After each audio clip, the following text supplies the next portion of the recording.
बेटा illustration number 13 है और इसमें भी आपको क्या निकालना है, करंट रेशो निकालना है। चलिए भाई करते हैं। बेटा आपको पता है कि जब हम करंट रेशो निकालते हैं तो फॉर्मूला यूज करते हैं current asset divided by current liability. ठीक है सर। अब देखो बेटा, क्या हमारे पास करंट एसेट है? देखो करंट एसेट है बेटा, कितनी है करंट एसेट्स? ये है 8,40,000। ठीक है, करंट एसेट 8,40,000 है। ठीक है, एक बात बताओ, इन्वेंट्री किस में आती है बेटा? करंट एसेट में आती है। और मेरे को करंट एसेट भी दे रखी, इन्वेंट्री भी दे रखी, तो क्या मैं इसको इसमें ऐड करूंगा? नहीं बेटा, करंट एसेट दे दी तो करंट एसेट में इन्वेंट्री पहले ही इंक्लूड है, तो अलग से इसको आप लिख नहीं सकते। ठीक है, तो 8,40,000 में ये इन्वेंट्री भी है। ठीक है, अब एक चीज देखो, इन्वेंट्री में ना लूज टूल भी है 1,05,000 का। ठीक है सर। और अब एक बात बिल्कुल ध्यान से सुनना, करंट एसेट में 4 चीजें हम इंक्लूड नहीं करते। मेरी फर्स्ट वीडियो याद करो, क्या क्या नहीं इंक्लूड करते बेटा? एक तो हम लूज टूल इंक्लूड नहीं करते करंट एसेट में, और क्या नहीं, spares parts and provision for doubtful debt, provision for doubtful debts, ये चीजें इंक्लूड नहीं करते। आ गया याद? ठीक है, इस लूज टूल, ये लूज टूल इन्वेंट्री में, और इन्वेंट्री कहीं ना कहीं करंट एसेट में है, तो इस लूज टूल की अमाउंट हटा दो ना, तो हटा दो बेटा इसको, 1,05,000 इसको मैंने हटा दिया, ये आ गया 7,35,000। ठीक है तो बेटा मैं अब करंट रेशो निकाल रहा हूं, करंट एसेट मेरे पास है, करंट लायबिलिटी और पता चल जाए तो बात बन जाए। भाई करंट लायबिलिटी कैसे निकाल सकते हैं? अगर आपको यहाँ वर्किंग कैपिटल गिवन हो तो एक बार आप वर्किंग कैपिटल का फॉर्मूला लिख लिया करो। क्या formula? Current asset minus current liability. Working capital है आपके पास? बिल्कुल है, 6,30,000 करंट एसेट है आपके पास? है सर, ये अभी तो निकाली है, कितनी है? ये है मेरे पास 7,35,000, और इसको एक्स मान लो जो निकालना है, करंट लायबिलिटी निकालना, तो इसको एक्स मान लिया मैंने। तो बेटा अब एक्स की वैल्यू निकाल दोगे, आप बहुत इंटेलिजेंट हो। देखो एक्स को इधर ले आएंगे इक्वल से, तो ये 7,35,000 माइनस 6,30,000, ये माइनस करो, कितना आएगा और मेरे को भी बताओ। यह आया बेटा 1,05,000। ठीक है, फिर आप करंट रेशो का फॉर्मूला लिखो, current asset divided by current liability. Current asset है मेरे पास 7,35,000, करंट लायबिलिटी मैंने निकाल दी 1,05,000। इसको कट कर लो बेटा, ये आएगा, ये आ गया बेटा मेरा 7:1। ठीक है बेटा, चलिए नेक्स्ट क्वेश्चन करते हैं। इस चीज यहाँ पर हमने नई बात क्या सीखी है, यहाँ पर हमने ये नई बात सीखी है बेटा, ध्यान दो। अगर करंट एसेट भी गिवन है और इन्वेंट्री भी गिवन है, तो इन्वेंट्री इसमें ऑलरेडी इंक्लूड है, ये मान लेंगे, तो अलग से इन्वेंट्री लिखने की नीड नहीं है। मतलब ऐसे मत कर लेना करंट एसेट प्लस इन्वेंट्री, नहीं, क्योंकि ये इन्वेंट्री ऑलरेडी यहाँ पर है। पर करंट एसेट में मैंने 4 चीजें बता दी जो नहीं आती। वो क्या क्या नहीं आती? Loose tool, spares parts, provision for doubtful debts, ये चीजें नहीं आती। और जब ये मैं बोल रहा हूं कि भाई इन्वेंट्री करंट एसेट में है और इसी इन्वेंट्री में लूज टूल भी है, इसका मतलब ये लूज टूल कहीं ना कहीं करंट एसेट में है। और अगर करंट एसेट में मैंने बोला कि 4 चीजों में से ही कोई भी आ जाए उसको हटाना होता है, लूज टूल आ गया ना यहाँ पर, तो इसलिए मैंने इसको हटा दिया। ये नया पॉइंट सीखा इस चैप्टर, इस क्वेश्चन से हमने। चलिए बेटा इलस्ट्रेशन नंबर नेक्स्ट करते हैं 14। देखिए बेटा इलस्ट्रेशन नंबर 14 पढ़ते हैं। A firm had current asset of ₹2 lakh. Firm के पास करंट एसेट है 2 लाख रुपीज की। ठीक है, it then paid a current liability of ₹40,000। तो फर्म ने क्या किया, 40,000 की करंट लायबिलिटी पे कर दी। ठीक है बेटा, एक बात बताओ, जब करंट लायबिलिटी पे की होगी तो लायबिलिटी कम हो गई होगी? बिल्कुल हो गई होगी सर। और बेटा जब लायबिलिटी पे की होगी वो कैश में की होगी, और कैश एसेट होता है तो एसेट भी कम हुई होगी? बिल्कुल हुई होगी सर। ठीक है, चलो आगे देखो। अब after this payment current ratio कितनी हो गई? 2:1। ठीक है, अब आपको क्या निकालना है, डिटरमाइन क्या करना है केस 1 में, size of current liability and working capital after the payment. आपको ना करंट लाइबिलिटी निकालनी है और वर्किंग कैपिटल निकालनी है पेमेंट के बाद। चलिए करते हैं। देखो बेटा, इस क्वेश्चन को मैंने इधर लिख लिया है। देखो करंट एसेट है 2 lakh rupees, current liability paid कर दी 40,000 और आफ्टर पेमेंट जो रेशो हो गई है 2:1 हो गई है। अब आपको कैलकुलेट करना है size of current liability and working capital after payment. चलिए करते हैं। देखो भाई, सबसे पहले तो एक बार एक काम करो, फॉर्मूला लिख लो। करंट रेशो का फॉर्मूला क्या है, करंट एसेट, यहां से सॉल्यूशन स्टार्ट कर दिया मैंने, current asset divided by current liability. ठीक है सर, करंट एसेट पता है मेरे को कितनी है, 2 लाख रुपीज है। ठीक है सर, अब ध्यान से सुनना बेटा, पेमेंट कर रहे हैं 40,000 की लाइबिलिटी को। ठीक है बेटा, अब लाइबिलिटी पे की है तो भाई पैसे गए होंगे, और बेटा जब पैसे गए होंगे तो एसेट पे फर्क पड़ा होगा, करंट एसेट पे। सर क्यों पड़ा होगा, क्योंकि बेटा जो कैश होता है ना, जब कैश गया होगा 40,000 का, वो करंट एसेट में से गया, क्योंकि कैश होता है करंट एसेट। तो इसका मतलब मेरी 2 लाख रुपए अगर एसेट थी और 40,000 की जब मैंने पेमेंट कर दी, लाइबिलिटी पे कर दी, तो मेरा कैश गया है, और कैश गया है तो वो एसेट में से माइनस हो जाएगा। बिल्कुल ठीक बात सर। तो अब बताओ मेरी करंट एसेट कितनी है, 2 लाख में से 40,000 गए, 1,60,000। ठीक है सर।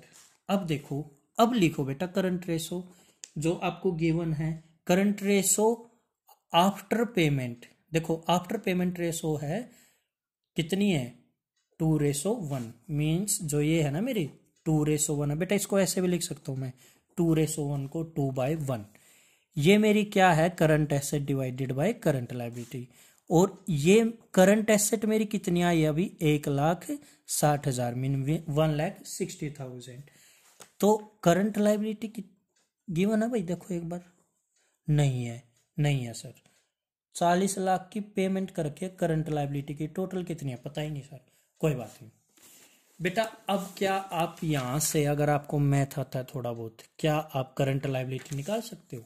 बहुत आसान है बेटा, निकाल सकते हो। अगर यहाँ इक्वल का निशान हो तो क्रॉस मल्टीप्लीकेशन करते हैं। तो देखो इसको इससे किया तो ये 2CL हो गया और ये 1,60,000 हो गया। तो करंट लाइबिलिटी मेरा कितना आ गया, 1,60,000 डिवाइडेड बाय 2 मीन्स 80,000। तो मेरी करंट लाइबिलिटी मेरे को पता चल गई 80,000। ठीक है, अब निकालना क्या था एक बार बताना, size of current liability and working capital after payment, की करंट लाइबिलिटी पेमेंट के बाद कितनी है और वर्किंग कैपिटल कितनी है। देखिए बेटा, अब देखो भाई, मेरी अब जो करंट लाइबिलिटी आई है पेमेंट करने के बाद, वो आई है 80,000। तो बेटा 80,000 आई है पेमेंट करने के बाद। कितने की पेमेंट करी है, 40,000 की। अगर ये पेमेंट ना हो रखी होती तो मेरी लाइबिलिटी 40,000 से ज्यादा होती, मतलब बढ़ जाती, तो मेरी करंट लाइबिलिटी कितनी हो जाती, 1,20,000। इसलिए मेरी करंट लाइबिलिटी है ना, जो पेमेंट करने से पहले, बिफोर द पेमेंट, वो है 1,20,000। और वर्किंग कैपिटल कितनी आएगी, देखो बेटा, वर्किंग कैपिटल आएगी बेटा, देखो कैसे, वर्किंग कैपिटल का formula current asset minus current liability. Current asset payment से पहले कितनी थी बेटा, करंट एसेट पेमेंट से पहले ये रही 2 लाख थी, क्योंकि 40,000 पेमेंट की थी। और करंट लाइबिलिटी कितनी बन जाएगी फिर पेमेंट से पहले, पेमेंट से पहले तो भैया अभी निकाला था 1,20,000 हो जाएगी। तो फिर मेरी वर्किंग कैपिटल कितनी थी, 80,000। क्लियर है बेटा ये पॉइंट? ठीक है, मैं इस क्वेश्चन के जरिए हम नया क्या सीख रहे हैं, ये सीख रहे हैं भाई, जब लाइबिलिटी पे की जाएगी ना, तो लाइबिलिटी तो कम होगी होगी और एसेट भी कम होगी। क्यों होगी भाई, जब लाइबिलिटी पे करेंगे तो पैसा ही तो जाएगा, मींस कैश ही तो जाएगा, और कैश होती है एसेट, तो एसेट भी तो कम होगी ना। तो ये बात आपको समझनी है यहाँ पर, कि लाइबिलिटी पे की जाती है तो कैश भी कम होता है, और कैश कम होना मतलब एसेट कम होना। क्लियर है बेटा ये बात? चलिए नेक्स्ट क्वेश्चन की तरफ। नेक्स्ट क्वेश्चन पढ़ते हैं बेटा। Current liability of a company are 3,50,000। Current liability given है 3,50,000। Its current ratio is 3:1 and acid test ratio. Sir acid test ratio क्या होती है बेटा? लिक्विड रेशो को ही तो एसिड टेस्ट रेशो बोलते हैं, और इवन एक और नाम होता है क्विक रेशो। ठीक है, ये है 1.75:1। आपको क्या कैलकुलेट करना है? Calculate the value of current liability, liquid asset and inventories. ठीक है, हम अपनी कॉपी में लिखते हैं इस क्वेश्चन को। ये लिख लिया बेटा मैंने क्वेश्चन कॉपी में, ये लिख लिया। देखो current liability 3,50,000, 3,50,000। Current ratio 3:1। Liquid ratio, इसका दूसरा नाम क्या है? एसिड टेस्ट रेशो, और एक और नाम है क्विक रेशो। ये है 1.75:1। करंट एसेट निकालनी है, करंट लायबिलिटी निकालनी है, और इन्वेंट्रीज निकालनी है। चलिए बेटा कैसे निकालेंगे देखते हैं। हमें कुछ नहीं पता भाई, हमें बस we know only one thing and that is formula. Formula पता हमें करंट रेशो का। The formula of calculating current ratio is current asset divided by current liability. ठीक है sir. Now what is the current ratio? Current ratio is 3:1। इसको मैं ऐसे भी लिख सकता हूं। आगे देखो बेटा, करंट एसेट कितनी है? देखो भाई सर यही तो कैलकुलेट करनी है। ठीक है, कोई बात नहीं। तो करंट एसेट कैलकुलेट करनी है तो एज इट इज लिख दो।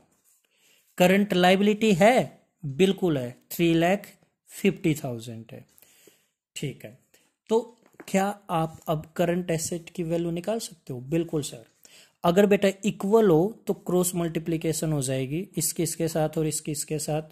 तो करंट एसेट इक्वल टू, इसको इससे मल्टीप्लाई कर दो बेटा, यह आएगा 3,50,000 into 3 will be equal to 10,50,000। तो मेरी करंट एसेट तो आई भाई 10,50,000, ये तो निकाल दिया भाई। और क्या निकालना है सर? Liquid asset. कोई बात नहीं बेटा, फॉर्मूला तो पता होगा जहां पर लिक्विड एसेट लिखा जाता है। पता है सर, लिक्विड रेशो का फॉर्मूला होता है liquid asset divided by current liability. ठीक है, ये गिवन है, ये रहा 1.75:1। इसको मैं ऐसे लिख सकता हूं। लिक्विड एसेट है? नहीं सर, ये तो निकालनी है। करंट लायबिलिटी है? बिल्कुल है। ये कितनी है? 3,50,000। इसको भी क्या करोगे आप? क्रॉस मल्टीप्लीकेशन करोगे। 3,50,000 को आप 1.75 से मल्टीप्लाई कर लेना। मैंने कर लिया बेटा, ये आ रहा है 6,12,500। ठीक है, ये भी निकल गया भाई लिक्विड एसेट। और क्या निकालना है? इन्वेंट्रीज। इन्वेंट्री कैसे निकलेगा? अब देखो भाई, हमें नहीं पता कैसे निकलेगा, बट कोई बात नहीं। एक बात बता दो, कोई ऐसा फॉर्मूला है जहां पर इन्वेंट्री लिखा जाता हो? याद करो। देखो एक फॉर्मूला याद आ रहा है मेरे को बेटा। करंट ना सॉरी लिक्विड एसेट जब निकालते हैं ना, तो क्या करते हैं हम? करंट एसेट में से इन्वेंट्री भी माइनस कर देते हैं, और प्रीपेड एक्सपेंस हो वो भी माइनस कर देते हैं।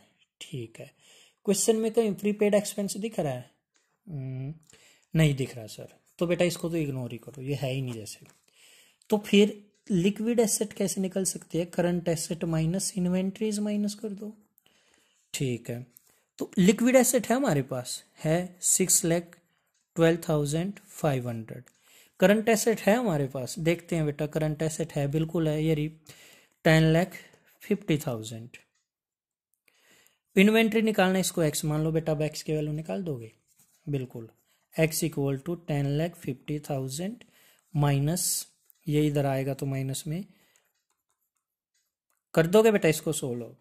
ये सोल्व कर देना, आपका आंसर आ जाएगा, ये आना है 4,37,500। 4,37,000 और 500, ये आंसर है बेटा। तो ये क्या आ गया हमारा? इन्वेंट्री। सर इस फॉर्मूले से यहाँ से हमने क्या नया सीखा है बेटा? हमने ये सीखा है अगर हमें इन्वेंट्री निकालना पड़ जाए और प्रीपेड एक्सपेंस निकालना पड़ जाए, तो हमारे पास अगर लिक्विड एसेट और करंट एसेट हो ना, ये हम निकाल देंगे। तो इन्वेंट्री निकालने का फॉर्मूला हम बना चुके हैं। क्या फॉर्मूला बना हमारा? ये आप बस ये देख लेना ये किस फॉर्मूले में यूज होता है, आगे तो आप खुद ही कर दोगे। तो हमारा जो इन्वेंट्री निकालने का फॉर्मूला बन गया, आपको ये याद रखना अब इन्वेंट्री कैसे कैलकुलेट किया जा सकता है। अगर आप करंट एसेट में से लिक्विड एसेट माइनस कर दोगे तो क्या आ जाएगा, इन्वेंट्री। तो इस क्वेश्चन के जरिए हमने नई बात सीखी है कि इन्वेंट्री निकालना हो तो करंट एसेट में से करंट लायबिलिटी माइनस कर देंगे। क्लियर है बेटा ये पॉइंट भी? ठीक है, अब वीडियो ज्यादा लंबी ना हो जाए, आगे स्टार्ट कर लेते हैं जल्दी से। बेटा देखो एक बार, इलस्ट्रेशन नंबर 15 में फर्स्ट केस मैंने करा दिया, बी और सी आप ट्राई करोगे, और बेटा यकीन मानना आप कर दोगे, आप एक बार करके जरूर कोशिश करो, ठीक है? मुश्किल नहीं है, बिल्कुल आसान है, आप ये क्वेश्चन जरूर कर दोगे, करो। मैं आपको नेक्स्ट वीडियो से नेक्स्ट इलस्ट्रेशन कराऊंगा। Thank you and have a nice day.